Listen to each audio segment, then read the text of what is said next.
আল্লাহ তোমারে ধরার মাঝে ইমাম টিভি অফিশিয়াল। কত জানা অজানা সৃষ্টি আছে, কেউ নেই তোমারে নাম জপে না, তোমার নামের তসবিহ জপে না, তোমার নামের তসবিহ জপে না। এই রব্বুল আলামিনের ব্যাখ্যায় মোল্লা আলী কারি রহমাতুল্লাহ আলাইহি বলেন, মোল্লা আলী কারি রহমাতুল্লাহ আলাইহি বলেন, রব কিরকম রব, রব বান্দারে কিরকম খাওয়ায়, কিরকম ভালোবাসে, কিরকম রব তার বান্দাকে মায়া করে। জাস্টিস একজন ব্যক্তি ছিল, পাকিস্তানের একজন বড় ডাক্তার ছিল, কনসালটেন্ট একজন ডাক্তার ছিল, নিউরোসায়েন্টিস্ট ডাক্তার ছিল। ওই ডাক্তার মাথা বিশেষজ্ঞ, মাথার ব্রেন বিশেষজ্ঞ একজন ডাক্তার ছিল, অনেক নাম করা ডাক্তার। যে ডাক্তারের সিরিয়াল নিতে গেলে কমপক্ষে 2 থেকে 3 মাস পর্যন্ত সময় লেগে যায়। তো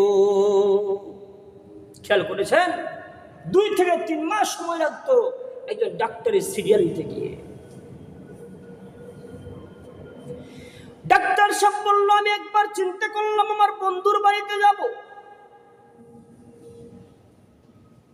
পাকিস্তানের আরেকটা বিমানবন্দর করাচির বিমানবন্দর, সেখানে তার বন্ধু থাকতো, সেও একজন বড় নাম করা ব্যক্তি। মনে করলো বন্ধুর বাড়ি যাব। বন্ধুর বাড়ি যাই, মনটা ভালো লাগে না, একটু বন্ধুর সঙ্গে আড্ডা দিয়ে আসি। আড্ডা, ওই যে আমরা যেরকম আড্ডা দিই, বাজারে আড্ডা দেয়, বন্ধুর সঙ্গে আড্ডা দিয়ে আসি। ডাক্তার সব মনে করলো বন্ধুর সঙ্গে আড্ডা দিয়ে আসি। এবার ডাক্তার টিকিট কনফার্ম করলো। টিকিট কনফার্ম করার পরে ডাক্তার সব যখন তার বিমানের মধ্যে অবস্থান করলো, বিমান চলতেছে আসমানের মধ্যে, এবার বিমান চলতেছে।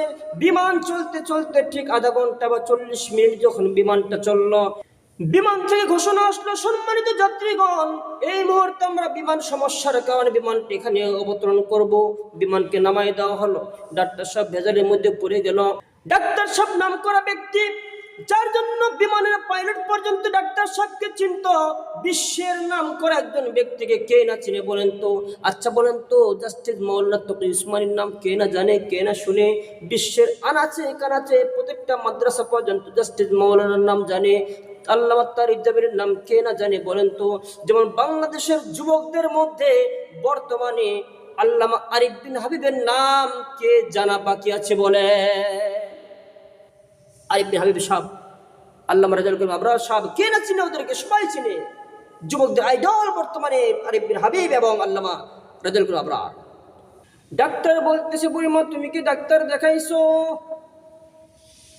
বুড়ি চোখের পানি ছেড়ে দিয়ে বলতেছে, আজ পর্যন্ত কোনো ডাক্তার দেখানো হয় নাই, কিন্তু ইন্ডিয়ার মধ্যে নাম করে একজন ডাক্তারের কথা শুনছি আমি।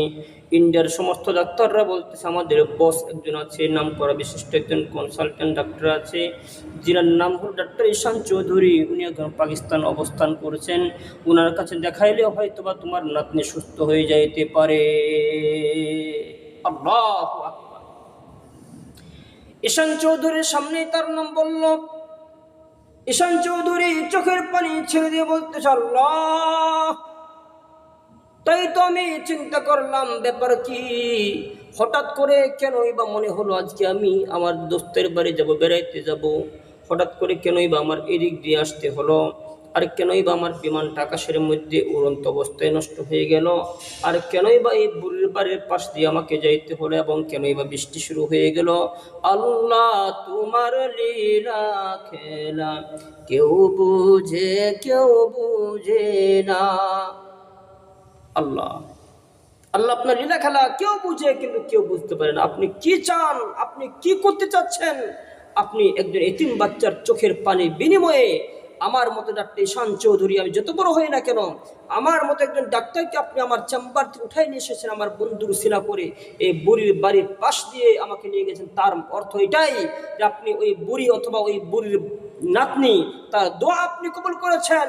আর সেই কারণেই আমি ঈশান চৌধুরীর আসতে বাধ্য হলাম তার খেদমতের জন্য, তার বাড়ির দরজা পর্যন্ত। বলেন সুবহানাল্লাহ। সম্মানিত হাজিরিন, রব কিরকম ভালোবাসে, রব আপনাকে কিরকম ভালোবাসে। যদি ভালো না বাসতো তাহলে আপনাকে ফজরের সময় ঘুম থেকে তুলতেন না।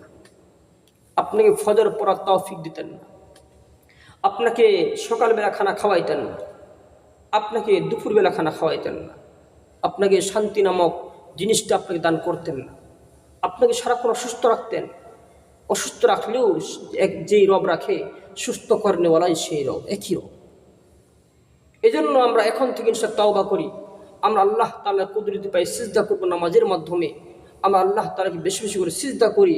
অবশ্যই রব্বুল আলামিন এমন একজন জাতির নাম যে রব বান্দার কষ্ট দুঃখ কখনো সহ্য করতে পারে না।